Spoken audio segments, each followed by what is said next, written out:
Hi, everybody. Welcome to evening 4. Apologies for the slight delay in getting here to you this evening. I run a Technique Thursday on a Thursday night, obviously, in knit school, and we were just doing some fixes. So I'm a little bit late swapping over, coming from one stream to the other. So tonight we're going to cover toes.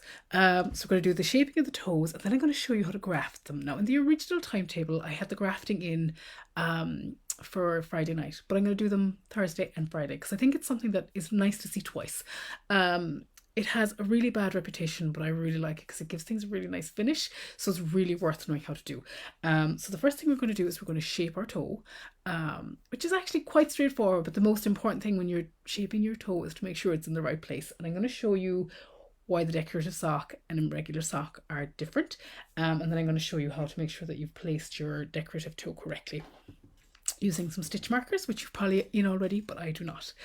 So that is great. I'm going to swap over to the camera. Hi, Julie, welcome. And I'm going to swap over and I will be back to you in just a second.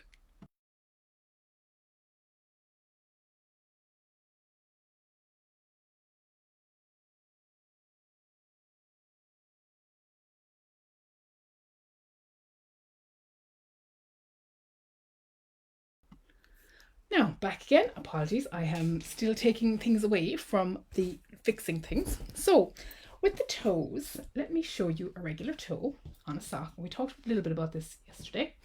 And we'll show you the festive sock toe. So, you will see that this is different. And this is because a toe will be worn. So this needs to fit your foot. So obviously this is foot shaped. Obviously because your foot goes this way. But this one is supposed to lie against your mantelpiece, or it's supposed to hang against something. So that's why I have put the toe on the other way around. I did design, when I was designing this, I did have a look at it and I thought actually this is going to be a much better way to put this toe on. So I'm going to put these away and then I'm going to go to the pattern and talk about how to place your toe. So with the toes, you are going to go to your center of row marker, which is in the middle of your heel stitches. Yes. And then you're actually going to start straight away with your shaping, whereas you will normally find, so that's not around the instep. So in many knitting patterns, it'll say knit to so many stitches before the instep, or it'll say work to so many stitches and then work your instep stitches. It's different in this because you're actually starting your toe at the center of your heel. So you're actually starting your shaping straight away. So that's just a little note on making sure you're in the right place. So once you've come around to your marker, and this is, by the way, this is a little bit of fake knitting we're going to do now because I have to admit I don't have that many toes lurking around, but it's exactly the same. So if we pretend that this is my heel and I'm coming up to do this shaping of my foot, the first thing I'm going to do is I'm going to swap to my double pointed needles. And I'm going to make sure that my markers are in the right place. So you should have a start of round marker here. So we'll pretend that that was there. And then half the stitches over, you will have another marker. So you will have had a center of round marker. Now, if you happen to have forgotten to put your markers in, which I think has happened to many of us, you can do an approximation of it.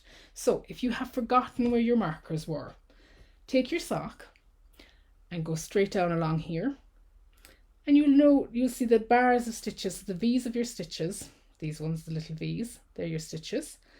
Work out where you're about halfway and put a marker in there, and that can be your COR, your center of round marker. That's just in case you haven't put your marker in the right place, and that'll give you an approximation of it. And because this is a decorative sock, it's not going to be the end of the world. It's also not going to be the end of the world if it was a wearable sock either. There's no end of the world in knitting. I like to think that anyway. So the first thing I'm going to do is I have my center of row marker. So the first thing I'm going to do is I'm going to knit two and I'm going to slip knit.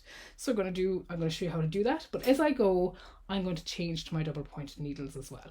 And the reason I'm doing that is because you need the double pointed needles for the smaller circumference. So that's one of the reasons you use DPNs and not even a short circular will do. So when I'm moving to DPNs, if this is the first time you've done it, it's much easier to move to them than it is to double pointed needles when you've cast on and you're not casting onto them. So the first instruction is to knit 2 stitches. Oh, actually now I should be changing colour, so let me reverse. So I'm actually changing colour and it'll be easier to see as well because I've been using this brown yarn and it's not the easiest to see. So I'm going to insert my needle again, and as we've done before, I'm going to use a really simple method to join in my yarn. So I'm going to knit 2 stitches. So I knit my 2 stitches. And the next thing I'm going to do is a slip slip knit. Now slip slip knit is a right leaning decrease, left leaning we'll see it. It's gone out of my head. So a slip slip knit is you slip the first stitch knitwise, so you can see that it repositions it. You slip the next stitch knitwise, and you see that it repositions it. Then you take the 2 of those back and put them onto your left needle, and then you knit through the back of that stitch. And that is a slip slip knit. It is a left leaning decrease. You can see it leaning to the left. And what that does is it creates a nice shape in your toe. So we're then going to knit on, and you'll see it says knit 4 stitches before the next marker. So I now knit the next 4 stitches before the marker. But because I'm swapping to DPNs as we do this, I'm going to knit to about halfway. I'm not going to worry too much about it being that accurate, but I'm going to switch to my DPNs as I go.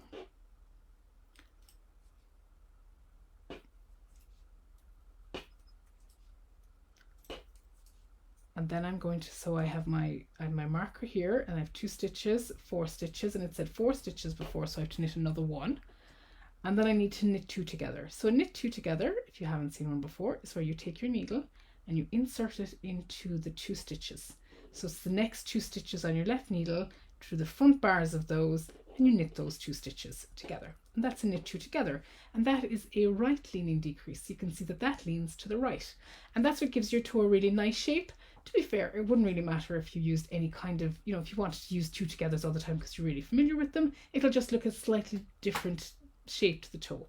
So then it says to repeat from start. So I need to knit, oh yes, it says knit my next 2 stitches, and then I'm going to slip my marker. Now, what I do when I'm doing with DPNs is it's harder to use markers, obviously, because they're just going to fly off on you. So what I do is I use my needle ends. So I know that this is the start of my round because I still have my brown and my tail. So that's now my start of round marker in my mind is the needle tip. And then I do the same with this. So I know that this stitch, that's now my end of round marker is my needle 2 end. And then I continue working. So again, I knit 2 stitches. And then again, I slip, slip, knit. So I slip it, I slip it. And then you can insert the tip of the needle, and actually you don't need to slip them back. You can actually just leave them like this and then knit your 2 stitches together. And there's your left leaning decrease. And I'm going to knit on, and it says to knit to the next marker, which would have been my start of round marker, which I've now using my needle tips to tell me where they are. And then I'm going to swap needles again as I go.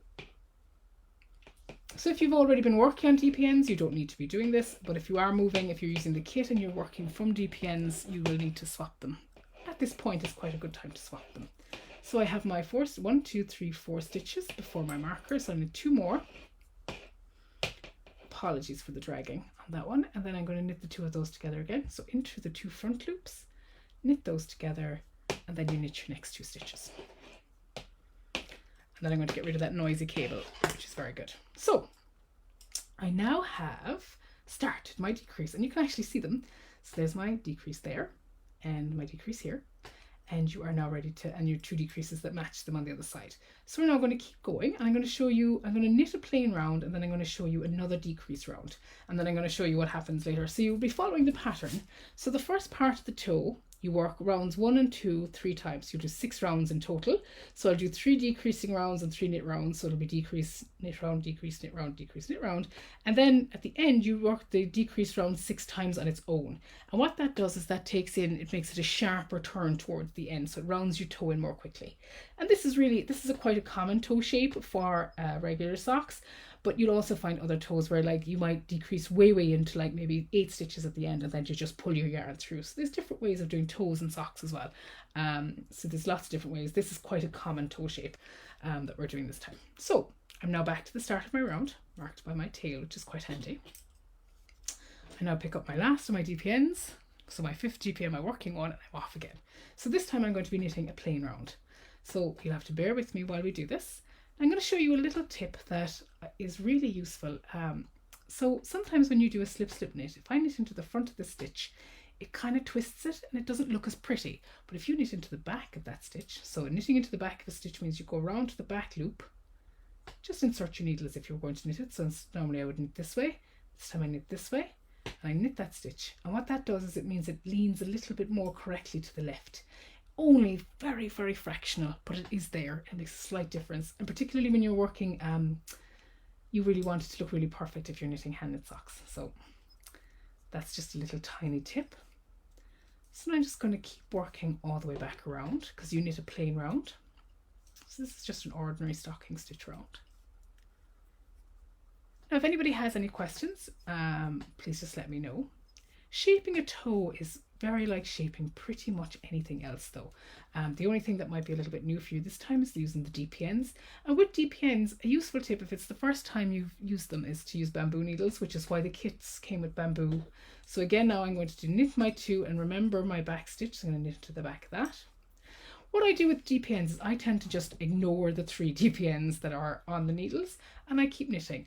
So sometimes you'll find that they fall out. And if they're falling out, it means your tension is a little bit loose. So you do want to tighten it up a little bit because it means that your stitches are too loose around your needle, which is why they would slip off. But also if you're a bit nervous of your needles and it falling off, when you're finished with one needle, slide your stitches right into the very center of that needle so that it's got the best chance of staying on and not falling off any of the ends. So if I was to just move on like that, it might fall off. But if I slide it up and it's halfway through, that's the best way to keep them on your DPNs. So now I'm going to keep going.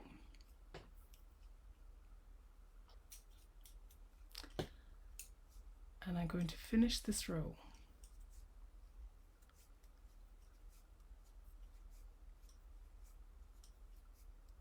And hopefully I am still live. I'm just wondering, I hope I am. So yes, now I'm all the way back around and that's marked again by these. So I would be doing another decrease round here. So I'm going to start again. So I will do 2 knit stitches and a slip slip knit. Knit the 2 stitches together and then continue knitting on. And you would continue doing all of the shaping until your toe is completely worked. So that is your toe beginning to take shape. So I'm going to put that over there. I'm going to bring in a toe that I shaped earlier. Let me just check that I am definitely still live, just to be sure. I think I am.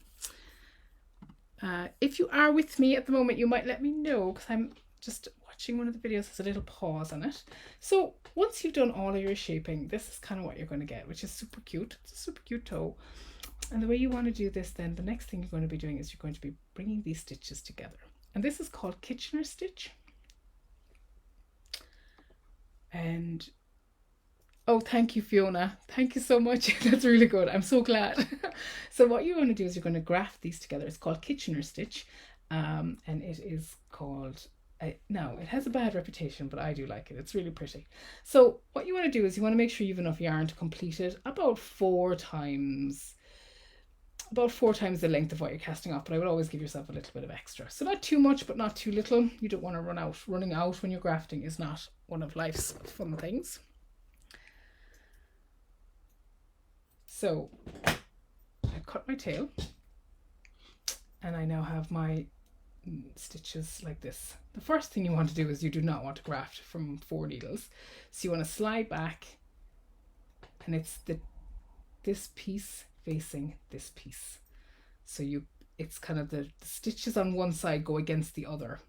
And it's really useful. You can see it really well. So all I'm doing now is just slipping them from one side to the other. And it's these stitches on either side of the toe that face one another because that creates that nice toe effect. And then I'm going to go back here. I'm going to do the same on this side. And again, when you're slipping stitches, you're always trying to keep them the same position on the needle that you slip them onto, rather than twisting them. So this is, now your stitches are ready to graft together. Now, grafting is one of knitting's really beautiful things, depending on how you feel about it. I love it. So the way to remember it is the first thing you do is you set it up. So to set it up, you take your darning needle, and again, a curved needle cannot be beaten. You insert it into the first stitch on the front needle, and you just take it all the way through. And the way you're inserting that, let's do that again so that actually I talk about it as I do it. You go purlwise in. So as if you were, if you were inserting your needle to go purlwise, you just slip your needle in purlwise, your darning needle, and you bring your yarn all the way through. The next thing you do is you take it into the first stitch of the back needle, and you go into that knitwise. So it's a purl and a knit. And you go into that knitwise. And then you bring it all the way through. And that is your setup for your graft done. Now there is a way of, they call it earless grafting, that you might not do a setup in. I like to do the setup. I don't really mind my ears. So the next thing then is you're going to do the actual grafting. And grafting is worked over 4 stitches at a time. It's worked on the 2 first stitches of your front needle and the 2 back stitches of your back needle. So the first 4 stitches are kind of involved in this. So the first needle is inserted knitwise. So this time it's knitwise into the first stitch, and you slide it off your needle. And then you bring your yarn through. Then you take your needle again and you take it purlwise into the second stitch on the needle, and you bring it through. And you leave it on this time. So you take the first stitch off and the second stitch on both. So in this case, I'm going to purl into the first stitch at the back and slip that off and bring my yarn through. And then I'm going to take it knitwise. Let me come a little bit closer actually. Knitwise into this one and bring it through. I'm not going to slip it off. And then I'm going to tighten it up a little bit. You want it to be tight but not too tight. Like everything in knitting, there's a kind of a Goldilocks point, and practice is the best way to get that. So the next thing now, so there I'm on to the next 4 stitches, and again it's knit into the first stitch, slip it off, and you don't have to bring all the yarn all the way through for the next stitch. You can actually just go in and go purlwise and leave it on, and then bring it through the 2 stitches. I wouldn't bring it more than 2 stitches at a time, because it won't pull through properly with grafting. So you can only do the 2 stitches on the needle with it at any one point. Then I take it purlwise into the first stitch at the back, slip it off, and then I go in and I take it knitwise into the next stitch. And the way it is it's a knit, purl, purl, knit. And I always say that to myself when I'm doing it. I go knit, purl, purl, knit, and you know that it's only the front 2 come off and the second 2 are left on. And a really easy way to remember is, so you go knit, purl, all the way through, and then it's purl, knit, all the way through. So it's knit, purl, purl, knit. And that's just how I remember it myself. There are a number of rhymes for it, but I just find knit, purl, purl, knit works for me. The other thing to remember is that for the setup, it's the purl and the knit, and it's the 2 stitches that remain on the needle are the same as the setup stitches. So it's as if you were working the first 2 stitches when you do your setup, and that's how you remember your setup. So I'm just going to keep going, and while I do this, so a knit and a purl and a purl and a knit. If anyone has any questions about this, or if any of it isn't making sense, do let me know, and we can kind of slow it down, or we can re-demo it. Let me come a little bit closer actually as we do this. So did I just miss one? 2, 4, 6, 2, 4, 6. No, I did not. One thing as well, if you are grafting, make sure you're concentrating. It's the one thing where you want to work the 4 stitches before you take any kind of break, because it can be tricky to fix, and you can tell when it's gone wrong. So knit, purl, purl, knit, then knit, purl, knit, purl, purl, knit,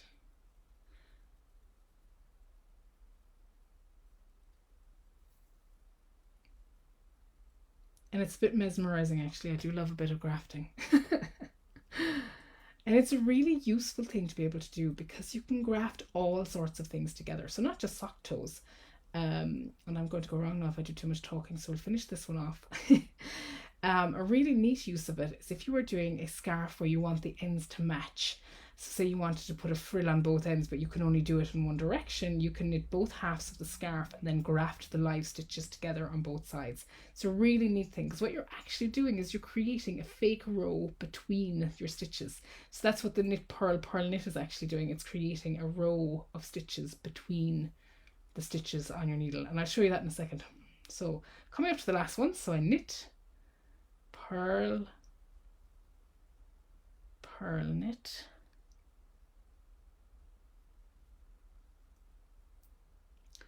and then I have my 2 stitches left. That's relatively tidy, that graft.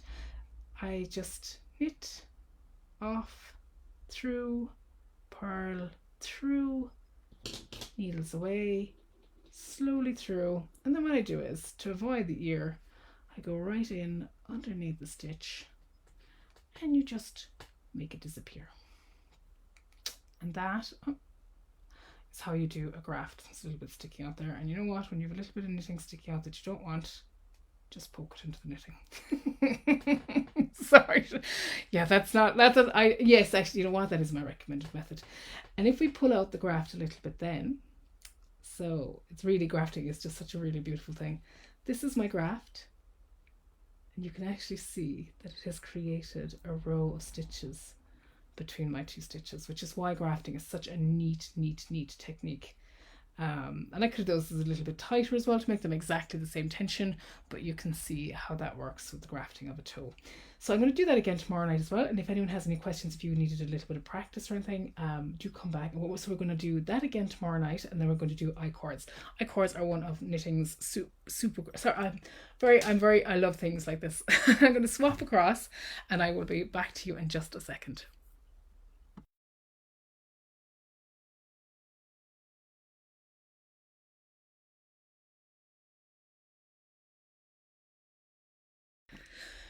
So that is it. They are your tiny toes all done, and you will now have your toe finished. I should probably, actually, one thing we must do tomorrow night, and I should have probably done it this evening, is I'm going to show you how to weave in your ends as well. I hadn't put that down, but weaving in your ends is it's pretty important. And if you're using the roving yarn, it's lovely because you can it just vanishes in. It'll literally wear into the knitting and vanish into it. So we'll do that tomorrow night. Does anyone have any questions about that? It is definitely one of the joys of socks, I think, when you learn how to graft. It's not for everybody. I know that it's not the most popular technique. I think it's worth learning, and then like learning something else that you might prefer. I meant to bring him. I have a soft toy upstairs. He's beautiful. He's like a horse, and his whole back is grafted. So it is it's used in all sorts of different places, and not just toes. So that's it. No questions from anyone. And again, if you need anything, you know where I am. And just a little thing, if you are interested in more yarn, but no patterns or needles, I have updated the kits on the website now so that they're just yarn. And if you want single balls of yarn, just get in touch with me as well. We can work that out as well. There's no problem. I'm here for all the sock questions and all the wool questions all the time. So take care, everybody. Have a lovely Thursday evening, and I will see you tomorrow for our last night together, where we are going to do I-cords, a bit more grafting, and some end weaving in. And then I have a very exciting thing I'm going to talk about as well at the very end of that. So my dears, have a lovely evening. Take care, everyone.